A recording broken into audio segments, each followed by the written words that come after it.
मेरे शौहर का जब से एक्सीडेंट हुआ था वो कोमे में चला गया था। मैं खुद नौकरी करती और उसके लिए घर में नर्स रखती जो इसका ख्याल रखती, पर मैं जो भी नर्स रखती वो अचानक दुबली हो जाती और मुझसे कहती, मैडम तुम्हें हमारी आ लगेगी। मुझे अब कुछ गड़बड़ लगने लगी थी। हकीकत जानने के लिए खुद नकाब लगाकर नर्स बनकर शौहर की देखभाल करने लगी, पर क़यामत तो तब टूटी जब मुझे नर्स समझकर अचानक पीछे। कभी कभी जिंदगी हमसे ऐसे ऐसे इम्तिहान लेती है कि हमें लगता है जैसे ये इम्तिहान हमसे हमारी सारी ताकत छीन लेंगे, मगर कभी खत्म नहीं होंगे। ऐसे ही एक वाकया मेरे साथ हुआ जिससे मेरे सोचने का अंदाज बदल गया, लेकिन ये भी हकीकत है कि मैं आज तक इस वाकये को भुला नहीं पाई। मेरा नाम उनैसा है और इस वक्त मेरी उम्र 30 साल है। मेरी अभी तक कोई औलाद नहीं। मेरी शादी 21 साल की उम्र में हुई थी और अब मेरी शादी को 9 साल गुजर गए हैं, लेकिन आज भी मैं औलाद से महरूम हूँ। मेरे शौहर मुझसे 6 साल बड़े हैं। मैंने और उन्होंने काफी इलाज करवाया, लेकिन कोई भी दवाई काम न कर सकी, जिसकी वजह से हम औलाद से महरूम रहे।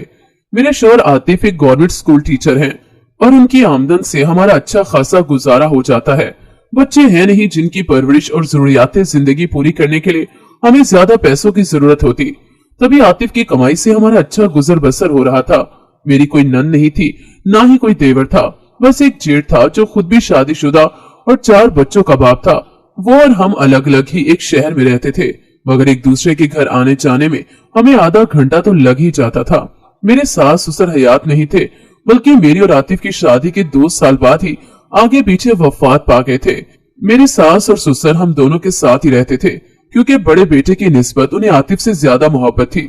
तभी बड़े बेटे के अलग होने के बाद उन्होंने इसको इसका हिस्सा दे दिया था, जो कि नकदी था, और जो घर वो आतिफ यानी मेरे शौहर के नाम कर दिया गया।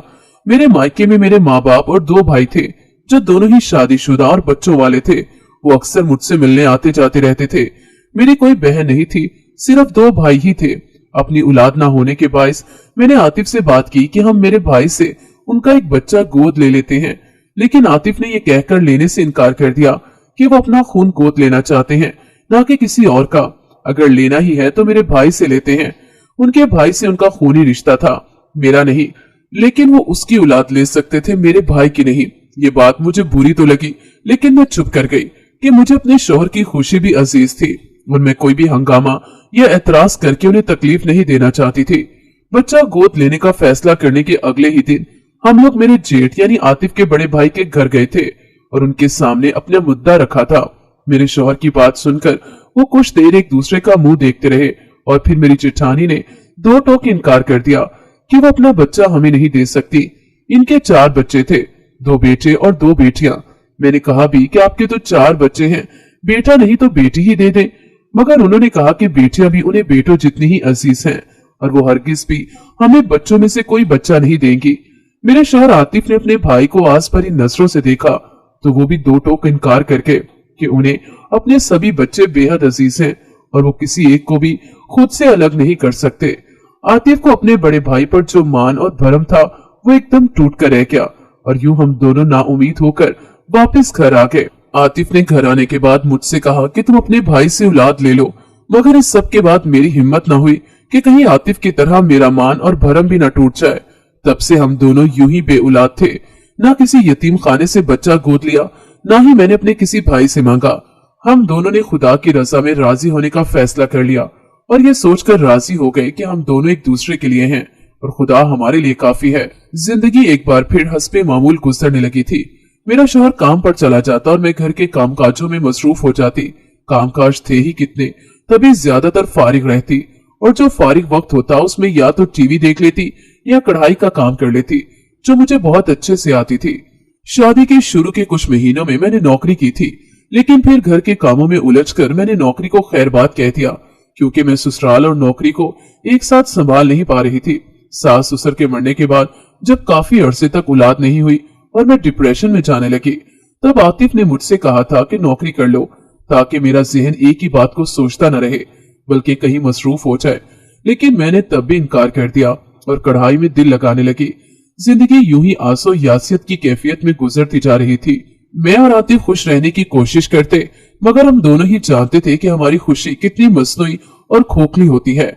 इन्हीं दिनों की बात है जब एक दिन आतिफ का एक्सीडेंट हो गया। वो बाइक पर स्कूल से वापस आ रहे थे जब रास्ते में किसी ने ट्रक से उनको टक्कर मार दी और वो बाइक समेत ट्रक से टकराकर ढलवान में गिरते चले गए। उनको काफी चोटें लगी थी और इनकी हालत भी काफी सीरियस थी। न जाने कौन भला आदमी उन्हें उठाकर अस्पताल ले गया था, वरना आजकल के जमाने में कौन ऐसे केसेस में हाथ डालता है जो एक्सीडेंट पर मबनी हो। लोग ऐसे वाकयात की वीडियोस बनाकर इंटरनेट पर डाल देते हैं, लेकिन आगे बढ़कर मदद नहीं करते कि कहीं पुलिस उनको भी तफ्तीश में शामिल न कर ले। मुझे किसी ने फोन पर इत्तला दी थी, तभी मैं जल्दी जल्दी अस्पताल गई। वहां जाकर पता चला था कि आतिफ की हालत बहुत खराब थी। दिमाग की पिछली साइड पर बहुत गहरी चोट लगी थी। इसका ऑपरेशन चल रहा था और पुलिस भी आ गई थी। बहैसियत बीवी मेरा भी बयान लिया गया। पुलिस की जुबानी ही मुझे पता चला था कि ट्रक ड्राइवर फरार हो गया था, लेकिन यह हादसा इत्तेफाक था। सीसीटीवी कैमरा से यह भी पता चला कि उसने जानबूझकर बाइक को टक्कर नहीं मारी, बल्कि आतिफ ही बाइक को गलत सिमत में चला रहा था, जो एक्सीडेंट का बाइस बना। पुलिस मेरा और इस आदमी का बयान लेकर वापस चली गई। मैंने इस आदमी का शुक्रिया अदा किया जिसने आतिफ को अस्पताल पहुंचाया था। मैं आतिफ की सेहतयाबी के लिए मुसलसल दुआएं कर रही थी कि उसे कुछ ना हो। एक वही तो मेरा अपना था जिसके कंधे पर सर रखकर मैं अपना हर गम आंसुओं की सूरत बहा देती थी। आतिफ को ऑपरेशन के बाद रूम में मुंतकिल कर दिया गया। डॉक्टर ने आतिफ के हवाले से कोई अच्छी खबर नहीं सुनाई थी, बल्कि कहा था कि अगर 24 घंटों में आतिफ को होश न आया तो इसकी जान को खतरा हो सकता है। मैं इनके हवाले से मजीद परेशान हो गई थी। मैंने फोन करके अपने घर वालों और अपने जेठ जेठानी को भी इत्तला दे दी। मेरे घर वाले तो आ गए थे, लेकिन आतिफ के भाई और भाभी नहीं आए थे, क्योंकि वो दूसरे शहर मेरी जेठानी के मायके गए हुए थे। अपने माँ बाप के गले लगकर मैं बेतहाशा रोई थी, जिस पर मुझे वो तसल्ली देते रहे कि आतिफ जल्द ही ठीक हो जाएगा, तुम रो मत, बल्कि उसकी सेहतयाबी के लिए दुआ करो। अपनी माँ की बात मानकर मैं प्रेयर रूम में जाकर नफल अदा करती आतिफ की तंदुरुस्ती के लिए दुआ करने लगी थी। आतिफ की दवाइयां और बाकी के मामलात अब मेरे भाई ही देख रहे थे कि मेरा हाल भी कुछ ठीक नहीं था। मेरी भाभियां अस्पताल नहीं आ सकी थी क्योंकि छोटे बच्चे घर पर थे और भाई इन सबको अस्पताल लाना नहीं चाहते थे। वो रात बहुत बेचैनी और परेशानी से गुजरी थी, मगर आतिफ को होश नहीं आया। डॉक्टर हर कुछ देर बाद आतिफ को चेक करने आता और इसको चेक करके नाउमीद होकर वापस लौट जाता। मैं कई बार डॉक्टर से पूछ चुकी थी, लेकिन हर बार एक ही जवाब मिला था कि अब सब खुदा के हाथ में है, आप सब दुआ करें। मैं आतिफ के साथ कमरे में ही थी जहां वो बेहोश पड़ा हुआ था। इसके जिस्म पर जगह जगह पट्टी बंधी हुई थी और कई जगह मरहम लगा हुआ था। एक पट्टी सर पर भी बंधी हुई थी। अगला दिन आकर गुजर गया और फिर रात आ गई, मगर आतिफ को होश नहीं आया। हमारा अगला दिन भी परेशानी के आलम में गुजरा था। डॉक्टर अब कोई तसल्ली बख्श जवाब नहीं दे रहे थे, जिससे हम सब की परेशानी मजीद बढ़ती जा रही थी। अगला दिन भी गुजर गया, मगर आतिफ का जिस्म कोई रिस्पॉन्ड नहीं कर रहा था।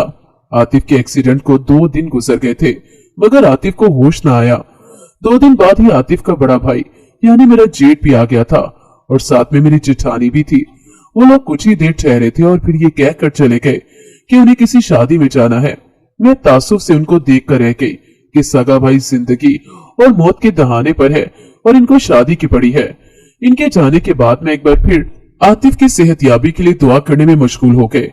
थकावट की वजह से मेरे घर वाले फ्रेश होने घर गए हुए थे और मैं ही अस्पताल में थी। डॉक्टर आतिफ को चेकअप करने आया और चेकअप करने के बाद कहा कि आपका मरीज कोमा में चला गया है और अब ये कब कोमा से बाहर आएगा इस बारे में कुछ भी नहीं कहा जा सकता। हो सकता है होश में आने का दुरानिया 2 माह, 1 साल, 2 साल या इससे भी ज्यादा अरसा पर मुहित हो, या हो सकता है अभी ही होश आ जाए, या फिर हो सकता है कि कोमा के दौरान ही इनकी मौत हो जाए। अब आप बस दुआ कीजिए और इनकी ज्यादा से ज्यादा केयर कीजिए। इतना कहकर वो मुझे मजीद हदायत देता कमरे से बाहर निकल गया। मैं वहीं बैठकर रोने लगी थी कि बैठे बिठाए एक नई आजमाइश सर पर आ गई थी। पहले तो आतिफ मेरे साथ था और अब तो मैं इस दुनिया में बिल्कुल अकेली पड़ गई थी। सिर्फ खुदा ही तो था अब जो मेरे साथ था। मेरे घर वाले आए तो मैंने उनको भी सब बता दिया, जिस पर वो मुझे तसल्ली देने लगे। मेरे अब्बा ने कहा कि मेरे साथ ही घर चलो, अब से तुम मेरे साथ रहोगी, लेकिन मैंने सहूलत से मना कर दिया कि मैं अपने घर वालों पर बोझ नहीं बनना चाहती थी। वो लोग वापस चले गए थे। 1 हफ्ता मजीद आतिफ को अस्पताल में रखा गया और फिर जब उसके जख्म काफी हद तक मुंदमिल हो गए तो मैंने उसे अपने घर पर मुंतकिल करवा लिया। मैंने डॉक्टर से आतिफ की मेडिकल रिपोर्ट भी बनवा ली थी, सारी दवाइयां भी ले ली और डॉक्टर से हदायत भी ले ली कि आतिफ के लिए क्या चीज जरूरी है और क्या नहीं। घर आने के बाद कुछ दिन तक मैंने आतिफ की खुद देखभाल की, लेकिन जितनी भी सेविंग्स थी वो सारी आतिफ की महंगी दवाओं और घर के बाकी अखराजात में खत्म हो गई, जिसकी वजह से मुझे परेशानी ने आन घेरा। मैं अपने घर वालों या अपनी जेठ के सामने हाथ नहीं फैलाना चाहती थी, क्योंकि इससे मेरी इज्जत नफ्स हर्ट होती थी और मैं ऐसा हरगिज नहीं चाहती थी। तभी मैंने नौकरी करने का सोचा, लेकिन मसला ये था कि इस तरह आतिफ घर में अकेला रह जाता, और अगर अकेला रह जाता तो इसकी देखभाल कौन करता। वो बीमार था, खुद से हरकत करना तो दूर, बोल भी नहीं सकता था, और मैं उसे अकेला छोड़ने का रिस्क नहीं लेना चाहती थी। आतिफ के स्कूल से भी उसकी पेंशन नहीं मिल रही थी, जिससे इसकी दवाइयों का खर्चा निकल आता। तभी मैंने कुछ सोचकर आतिफ के लिए एक नर्स रखने का सोचा। जब से इसका एक्सीडेंट हुआ था तब से वो कोमा में पड़ा था।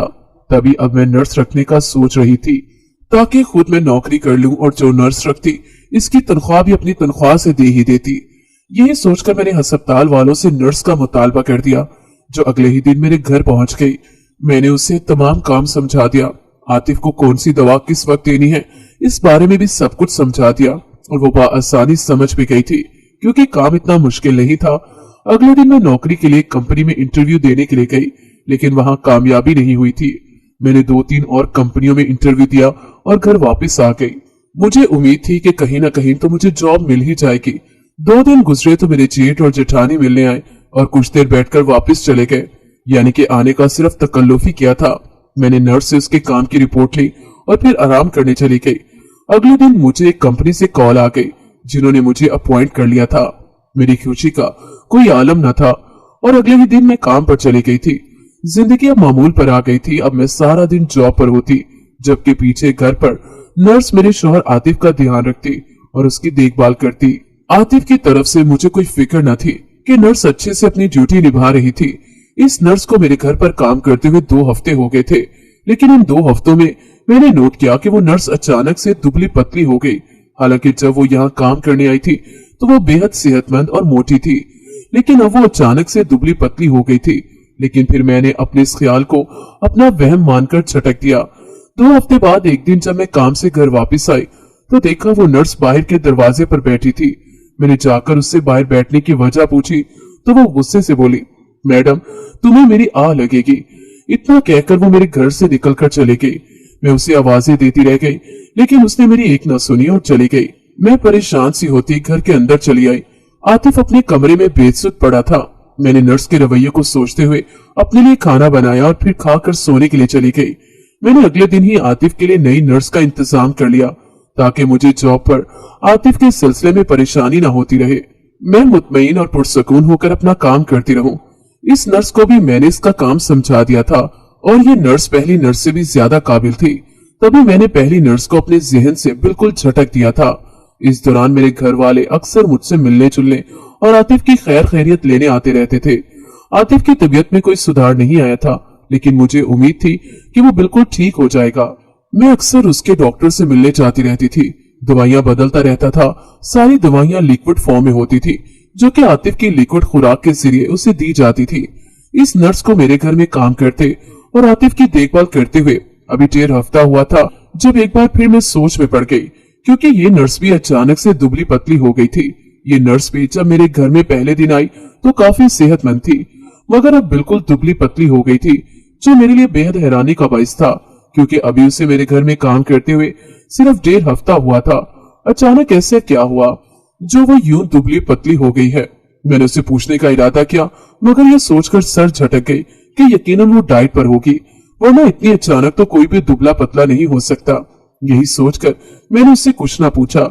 इस दिन मैं काम से वापस आई तो नर्स अपना सामान पैक कर चुकी थी और मुझे घर में आते देखकर अपना सामान थामकर मेरे पास आई और बोली कि मैडम तुम्हें मेरी आ लगेगी। इतना कहकर वो नफरत से मुझे देखकर घर से बाहर निकल गई, जबकि मैं पीछे हक्की बक्की उसके रद्दे अमल को सोचती रह गई कि आखिर ऐसा क्या हो गया है जिसकी वजह से वो न सिर्फ ये नौकरी छोड़कर गई बल्कि मुझे बद्दुआ भी दे गई। मुझे पहली नर्स याद आई जिसने जाते हुए मुझसे कमोबेश यही सब अल्फाज कहे थे जो इस नर्स ने जाते हुए कहे। मैं परेशान सी हो गई थी कि इन दोनों नर्सों ने यहाँ से जाते हुए ऐसा क्यों कहा।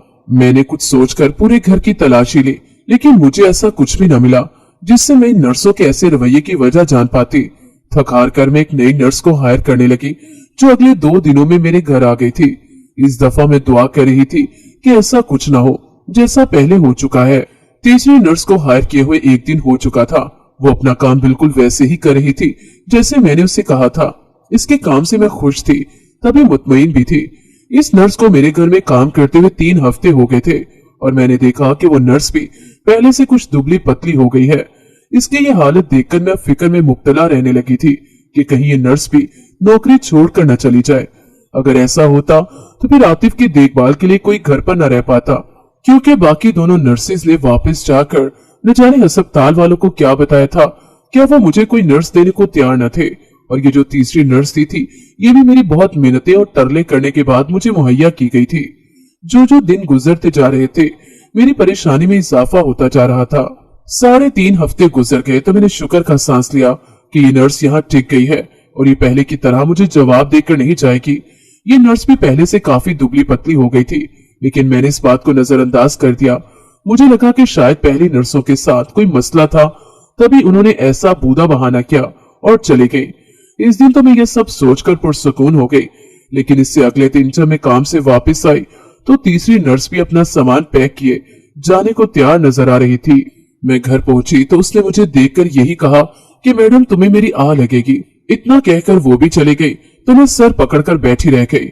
मैं इन तीनों नर्सों के रवैये के पीछे की वजह जानने से कासिर थी। पहले पहल तो सब कुछ ठीक ही रहता था, लेकिन फिर अचानक से न जाने क्या हो जाता कि वो अचानक से दुबली पतली हो जाती थी और नौकरी छोड़कर चली जाती थी। यही सब सोचती सोचती मैं कुड़ती जा रही थी, जिसकी वजह से मैं अपने काम पर भी तवज्जो नहीं दे पा रही थी। अब तो मुझे भी कुछ गड़बड़ महसूस होने लगी थी। मेरी नौकरी पर जाने के बाद घर में बस नर्स और मेरा कोमा में पड़ा शौहर ही होता था। फिर मेरे पीछे न जाने ऐसा क्या होता था कि वो नर्सेज यहाँ से चली जाती थी और जाते हुए मुझे बददुआ भी दी जाती थी। हालांकि मैं तो इस सब के पीछे की वजह भी नहीं जानती थी। मैंने इस सारे मसले का खुद से हल ढूंढने का इरादा कर लिया। इस दिन मैंने नौकरी से छुट्टी कर ली। अपने घर वालों से मिलने के बाद मैं घर पर चली आई थी और फिर मामूल के काम निपटाए थे। मैंने सोच लिया था कि मुझे अब क्या करना है और इसके लिए मैंने एक मुकम्मल प्लान भी सोच लिया था, जिसके बाद मुझे यकीन था कि ये मसला न सिर्फ हल हो जाएगा बल्कि जो भी सच था वो सामने भी आ जाएगा। अगले दिन मैंने फिर से ऑफिस से छुट्टी कर ली और घर से बाहर निकल आई। फिर मैं 1 घंटे बाद घर में वापस आई, लेकिन जब मैं घर में दाखिल हुई तो मेरा हुलिया यकसर बदला हुआ था। मैंने नर्स का लिबास पहन रखा था और चेहरे को नकाब में छुपा रखा था। कोई भी पहली नजर में मुझे देखकर पहचान नहीं सकता था, इसलिए मैं कुछ मुतमईन भी थी। मैं घर में आई और अपने शौहर के कमरे में दाखिल होकर उसकी देखभाल करने लगी। इसकी ड्रिप में दवाइयां इंजेक्ट की और फिर उसी के करीब बैठ गई। वो बेहिस्सो हरकत पड़ा हुआ था। मुझे नकाब में भी वो नहीं पहचान सकता था, इतना मुझे यकीन था। मैं कुछ काम से कमरे से बाहर गई थी। कुछ देर बाद मैं कमरे में वापस आ गई। नर्स बनकर मैं अपने शौहर की देखभाल कर रही थी, लेकिन क़यामत तो तब टूटी जब मुझे नर्स समझकर अचानक पीछे से किसी ने मेरे ऊपर स्याह रंग का कपड़ा फेंका। मैं इस कपड़े को दूर करने की कोशिश करने लगी, लेकिन किसी ने मेरे मुंह के ऊपर वो कपड़ा बांध दिया, जिससे मेरा दम घुटने लगा। तभी किसी ने मेरे बाजू में इंजेक्शन लगाया, जिससे मैं कुछ ही देर में अपने होशो हवास से बेगाना हो गई। मुझे चीखने की भी मोहलत नहीं मिली थी। मेरे बेहोश होने के बाद क्या हुआ मुझे इल्म नहीं, लेकिन जब मुझे होश आया तो मेरे मुंह के ऊपर वही स्याह कपड़ा चढ़ा हुआ था और मेरे हाथ भी बंधे हुए थे, जिसकी वजह से मैं वो कपड़ा अपने चेहरे से भी हटा नहीं सकती थी। अजीब सी बेबसी महसूस कर रही थी और अजीब सा नशा पूरे जिस्म पर हावी हो रहा था। यकीनन ये इसी इंजेक्शन का असर था, जिसकी वजह से मेरे जिस्म पर बेखुदी की सी कैफियत तारी हो रही थी। मैंने चीखना चाहा मगर हिम्मत ही न पड़ी, मगर फिर भी सारी हिम्मत जमा करके जितनी जोर से चीख सकती थी चीखी, मगर कोई फायदा न हुआ, क्योंकि मेरे इर्द गिर्द शायद कोई भी नहीं था जो मेरे एहतजाज को खातिर मिलाता या मेरे सवालों के जवाब देता। मुझे वहां न जाने कितना वक्त गुजर गया था, मगर अब मैं बैठी बैठी थकने लगी थी।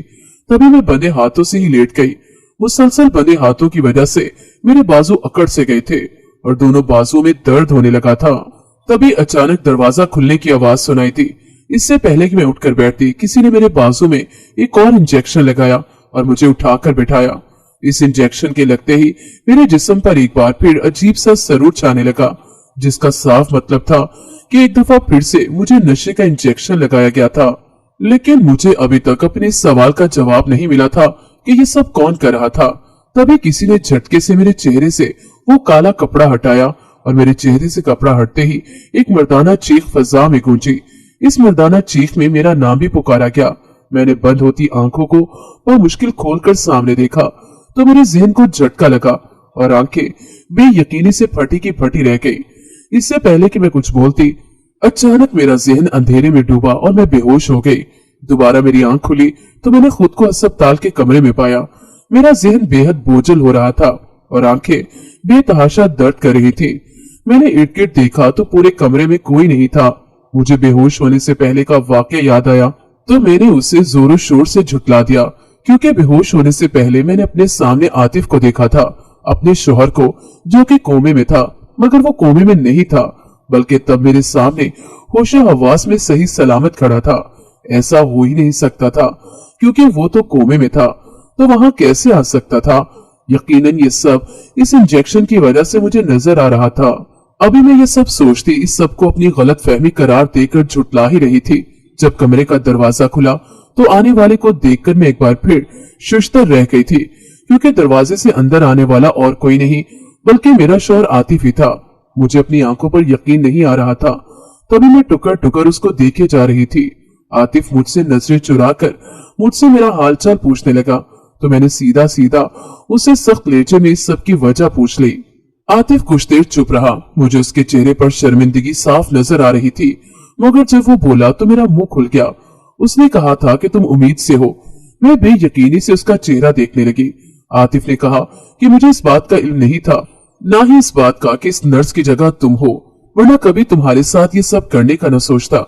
मैंने तेजी से कहा कि नर्सों के साथ ये सब क्यों करते रहे? क्या बिगाड़ा था उन्होंने तुम्हारा? मेरे गुस्से पर पूछने पर वो मेरे लिए लाई दवाइयां टेबल पर रखने लगा। इस खबर पर मैं जितनी खुश होती उतना कम था, क्योंकि इस खबर का मैंने सालों से इंतजार किया था। लेकिन अब जब यही खबर मिली थी तो आतिफ के अमल ने इस खुशी को मान करके रख दिया था। मैं ठीक तरह से खुश भी नहीं हो पा रही थी, क्योंकि ना तो आतिफ मेरे किसी सवाल का जवाब दे रहा था, ना ही मेरी उलझन सुलझ रही थी। आतिफ मुझे वहीं छोड़कर बाहर निकल गया। मैंने गुस्से से अपने घर वालों को फोन करके बुला लिया और अपने मायके चली आई। मैंने इनको आतिफ के ठीक होने के बारे में बता दिया, लेकिन इसने जो कुछ किया था इस बारे में नहीं बताया था, क्योंकि मैं नहीं चाहती थी कि मेरे घर वालों की नजरों में इसकी इज्जत में कोई कमी आए। जैसा भी था वो मेरा शौहर था और मैं उसे किसी के सामने बेइज्जत होता नहीं देख सकती थी। मैंने सबको अपनी उम्मीद से होने की खुशखबरी भी सुना दी, जिसे सुनकर सभी बेहद खुश थे और मुझे सदा सुखी रहने की दुआएं दे रहे थे। मुझे अपने मायके में रहते 2 दिन हो गए थे, लेकिन उसने एक बार भी मेरे मायके में आकर मेरी खैर खबर नहीं ली थी। मेरे जेठ और जेठानी भी मुझसे आकर मिलकर मुझे मुबारकबाद दे गए थे। इस दिन मैं अपने कमरे में बैठी आतिफ के बारे में ही सोच रही थी। ताहाल मुझे इस सब के बारे में पता नहीं चल पाया था जो इन नर्सिस ने किया, और आतिफ ने नर्स समझकर मुझे इंजेक्शन दिया। मैं आजकल इसी सब के बारे में सोच सोच कर परेशान होती रहती थी। यूं तो अच्छे से अपना ख्याल रख रही थी, लेकिन ये सोचे मेरा पीछा नहीं छोड़ती थी। अभी मैं इस सब के बारे में सोच रही थी जब कमरे का दरवाजा खुला और आतिफ अंदर दाखिल हुआ। उसे देखकर मैं कुछ चौंकी, मगर कुछ कहा नहीं। वो आकर मेरे करीब बैठ गया था। मैंने कोई बात न की तो उसने खुद ही मेरा हालचाल पूछा। मैंने तब भी कोई जवाब नहीं दिया तो उसने कहा कि मैं जानता हूँ तुम नाराज हो, लेकिन जो हुआ इसके लिए मुझे माफ कर दो। मैं तब डिप्रेशन में था और मुझे जो सही लगा मैंने वही किया। मैं सही और गलत की पहचान भूल गया था। मैंने कहा कि मुझे सारी बात बताओ, इसके बाद मैं फैसला करूंगी कि क्या सही है और क्या गलत, और आपको माफी मिलनी भी चाहिए या नहीं। आपने मेरे साथ जो किया मुझे इसका अफसोस नहीं, लेकिन इन नर्सिस का क्या कसूर था? आतिफ ने नर्सिस के जिक्र पर लब भींच लिए और कहा कि बात शुरू ही इन नर्सिस से हुई थी। मैं और तुम इस अस्पताल में चेकअप के लिए जाया करते थे। इतने साल वहां से दवाइयां खाई ताकि हमें भी औलाद का सुख नसीब हो, लेकिन कोई फायदा ना हुआ। हम दोनों की उम्र बढ़ती जा रही थी मगर औलाद नहीं हो रही थी। इस दिन मैं हम दोनों का चेकअप करवा के बाहर आ रहा था जब अपना फोन अंदर भूल गया। मैं अपना फोन अंदर लेने गया तो वहां वही नर्सिस एक दूसरे से बातें करते हुए हमें डिस्कस कर रही थी और हमारा मजाक बना रही थी। वो एक दूसरे के हाथ पर हाथ मारती हुई कह रही थी कि बूढ़ा बूढ़ी को अब औलाद की याद आई है। जब औलाद होनी ही नहीं तो क्यों दोनों अपने साथ हमारा भी वक्त जाया कर रहे हैं। जाहिर तो ऐसे करते हैं जैसे बहुत मिसाली मोहब्बत है इनमें। अगर ऐसा ही है तो एक दूसरे के सहारे जी लेना और ना खाए औलाद के लिए दवाइयां। और वो बुढ़ी तो वैसे भी मरने वाली लगती है। दोनों के पांव कब्र में हैं और औलाद के ख्वाब देख रहे हैं। वो और भी बहुत कुछ कह रही थी, लेकिन मुझ में इससे ज्यादा सुनने की सकत न थी। मैं वहां से वापस आ गया था, मगर इनकी बातें मेरे जहन में गूंजती रहती थी। हम जो भी करते, ये हमारा मामला था। कोई तीसरा कौन होता है हमारे मामले में बोलने या टांग अड़ाने वाला। मुझे इन पर बहुत गुस्सा था, मगर मैं चुप कर गया। अगले दिन स्कूल में भी मैंने कुछ टीचर्स की बातें सुन ली, जो एक दूसरे से मेरे बारे में ही बातें कर रहे थे कि इतना अरसा हो गया शादी को, मगर बेचारे को औलाद नहीं हुई। इनके लहजे और बातों में मेरे लिए तरस और हमदर्दी थी, और तुम जानती हो कि मुझे तरस और हमदर्दी से नफरत है। इसलिए गुस्से में आकर मैंने इस दिन तेज गाड़ी चलाई और खुद अजियती का शिकार हो गया, जिसकी वजह से मेरा एक्सीडेंट हो गया और मैं कोमे में ही था। मगर घर आने के एक हफ्ते बाद ही मुझे होश आ गया, लेकिन मैंने तुमसे ये बात छुपाई। मैं इस नर्स को पहचान गया था। ये वही नर्स थी जिसने दूसरी नर्सों के साथ हमारा मजाक बनाया था।